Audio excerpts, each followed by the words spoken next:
भगवान राम ने तुरंत ही उस शिलाखंड पर अपनी चरण धूलि का छुआव किया, स्पर्श कराया, तो कहते हैं तक्षण वह शिलाखंड देवी अहिल्या के रूप में प्रकट हो उठा है। बोलिए भक्तवत्सल भगवान की। उस शिलाखंड से पुराण दिव्य तपस्विनी स्त्री अहिल्या जी प्रकट हो उठी हैं। हे भगवान, धन्य है मेरा जीवन।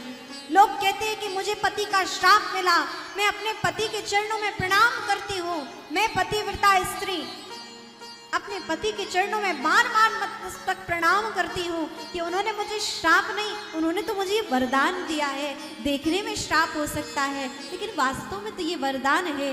हे प्रभु, जिसके कारण आपका दर्शन हो जाए वो श्राप कैसे हो सकता है? वो तो वरदान है ना। आज मुझे आपके दर्शन हुए और मूल में इसमें मेरे पति की कृपा ही है। जैसे भगवान को देखा तो चरणों में गिर गई हैं, अश्रु जल से भगवान के चरणों को धोया है, वाणी से भगवान के गुणानुवाद गाए हैं।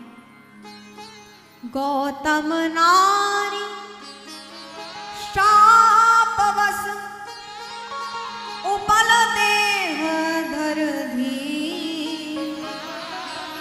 चरण कमल रज चाहती, कृपा करो रघुवीर, कृपा करो रघुवीर। हे राघवेंद्र, हे रघुनंदन, आज मुझ पर आपकी ऐसी दिव्य कृपा हुई है जिस कृपा का मैं कहाँ तक बखान करूं भगवान। आज आपने हमें श्राप मुक्त किया है। अविलंब अपलक नेत्रों से भगवान के दर्शन करती हैं। और यहाँ पर अहिल्या जी ने स्तुति की है, कह रही हैं कि हे भगवान, आज मैं अपने आप को भगवान शिव से ज्यादा सौभाग्यशाली अपने आप को समझती हूँ। क्यों? कि हे प्रभु, आपके विष्णु स्वरूप के चरणों से निकली है गंगा जी, और उन गंगा जी को भगवान अपने शीश पर धारण किए हैं।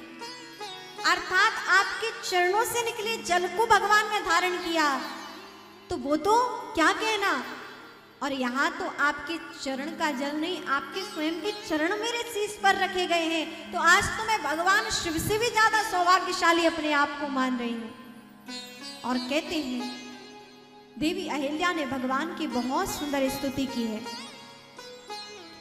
पर सत पद पावन शोक न सावन, प्रगट भई तप पुंज सही, देखत रघुनायक जन सुखदायक, सन्मुख होई कर जोरी रही, अति प्रेम अधीरा पुलक शरीरा, मुख नहीं आवत संत कही, अतिशय बड़ भागी चरणन लागी, युगल नयन जलधार बही,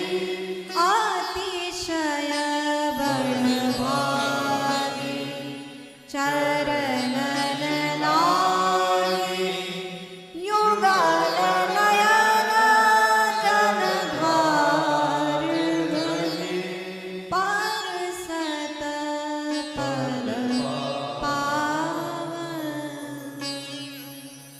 यहाँ पर अहिल्या जी ने भगवान की दिव्य स्तुति की है। यहाँ पर भगवान ने मन चाहा माँ अहिल्या को वरदान दिया। हे देवी, कहिए हम आपको क्या वरदान दें?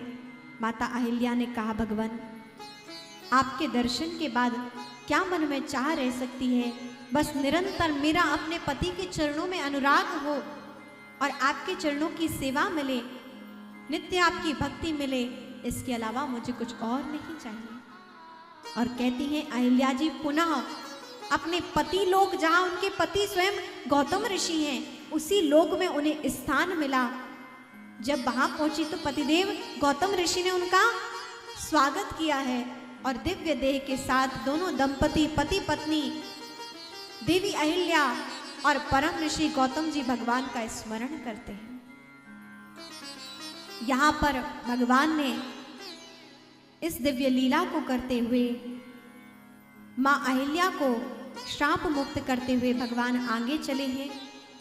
गंगा जी का पावन तट आया। उस पावन तट पर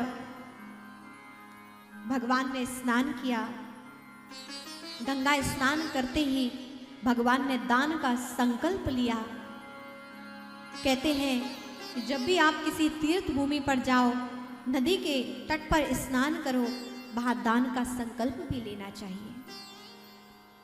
दान की कोई सीमा नहीं, जो आपकी श्रद्धा हो, लेकिन जब आप किसी पुनीत नदियों के तट पर जाते हैं, स्नान करते हैं, वहाँ दान का संकल्प होना चाहिए। जब आप तीर्थ भूमि पर वास करते हैं तो वहाँ दान का संकल्प होना चाहिए। भगवान राम ने गंगा स्नान किया, दान का संकल्प लिया है और दान का संकल्प लेते हुए पुनः मिथिला की ओर चले हैं।